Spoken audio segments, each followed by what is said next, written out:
I chose I chose the book Halloween Party by Agatha Christie. The hook of the mystery novel. Someone you know, someone had shoved her head down into the water with the apples, shoved her down and held her there so that she was dead, of course.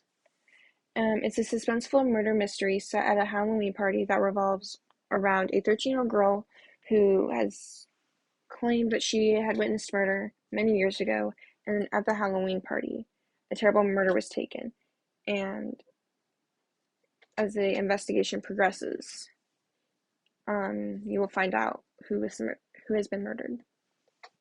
In the beginning, we are introduced in the village of Woodlake Common, where the Halloween party is taking place, and where the famous detective and the well-known mystery writer attend the party, and all Joyce's family and all the villagers are attending the party, and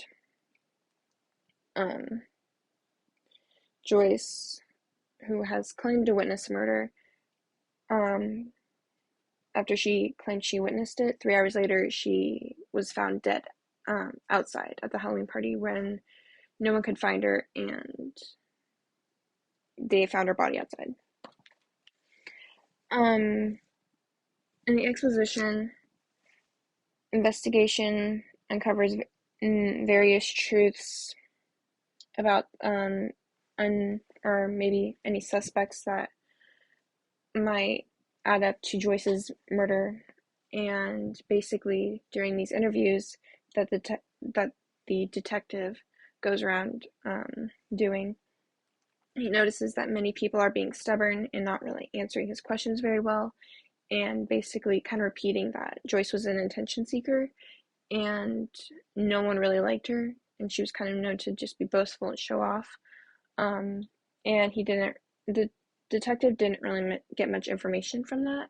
He was getting quite furious and frustrated, and as he was going to different people, they were all just kind of like saying different stories, and he kind of didn't know what to believe, which made it even more difficult because he was trying to get to the bottom of it, and not the stories weren't really adding up like they should be.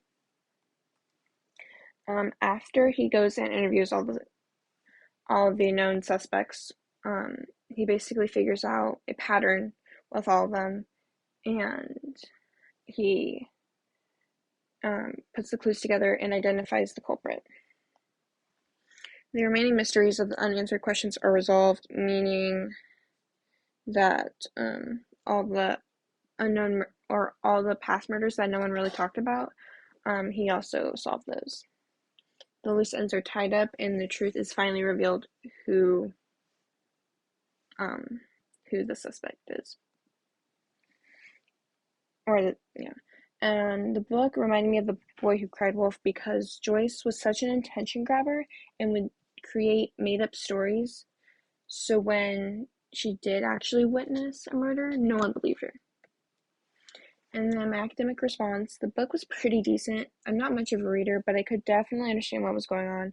One thing that I did notice were how similar all the characters seemed to react about the murders. Like I said, they were all stubborn, and they didn't really act like they cared too much about Joyce. They all seemed used to murders, like there was nothing important. Like I also said, they've also experienced murders in the past, and this may make a reader a little bit more frustrated trying to get answers, but not many people were fond of Joyce. And then I thought the book was really interesting and caught my attention. I don't like to read, but this was an attention grabber. After seeing the reviews, I was optimistic to read it because a lot of them said this wasn't Agatha Christie's best book, but I thought it was pretty good. I mean, there were times where I got a little wordy and was a little repetitive, but I would rate this a book about an 8 out of 10, and I would recommend reading it. And that's the end.